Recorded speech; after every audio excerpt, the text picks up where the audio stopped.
Open Heavens on the Go. Sunday, June 6th, 2021. Topic: Identify your enemies. 1. Memory verse: 1 John 5:18.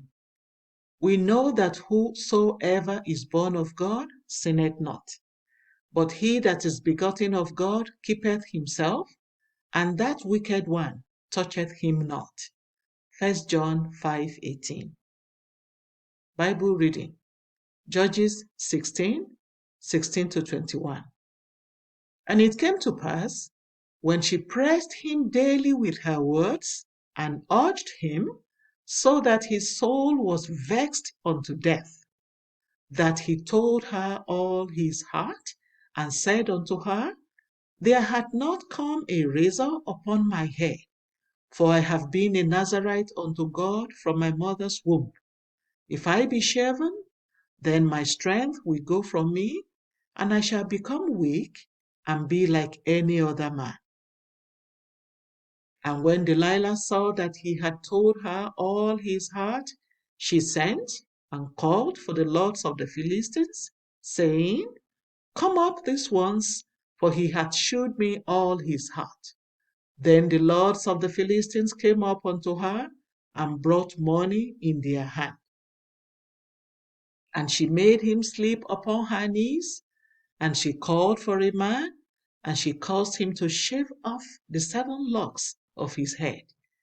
And she began to afflict him, and his strength went from him. And she said, The Philistines be upon thee, Samson. And he awoke out of his sleep, and said, I will go out as at other times before, and shake myself. And he wist not that the Lord was departed from him. But the Philistines took him, and put out his eyes, and brought him down to Gaza, and bound him with fetters of brass, and he did grind in the prison house. The Message. There is an adage in my mother tongue that says, when God has revealed your enemies to you, they can no longer kill you.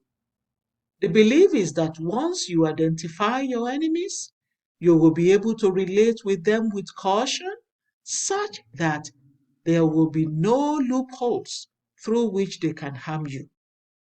Today, many people become victims of the plots of their enemies because they cannot identify them. David knew this, and that was why he did not leave any stone unturned to identify his enemies throughout his lifetime.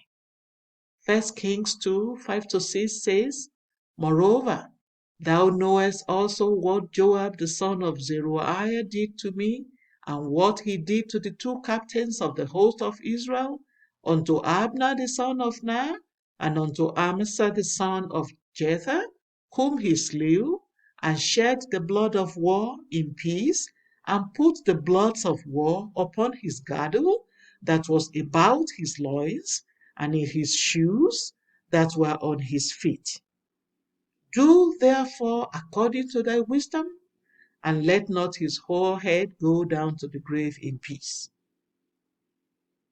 Beyond identifying his enemies, however, David was always quick to go to God in prayer for deliverance. It is wisdom to hand over someone you cannot handle to the one who can deal with them on your behalf. There can be internal and external enemies.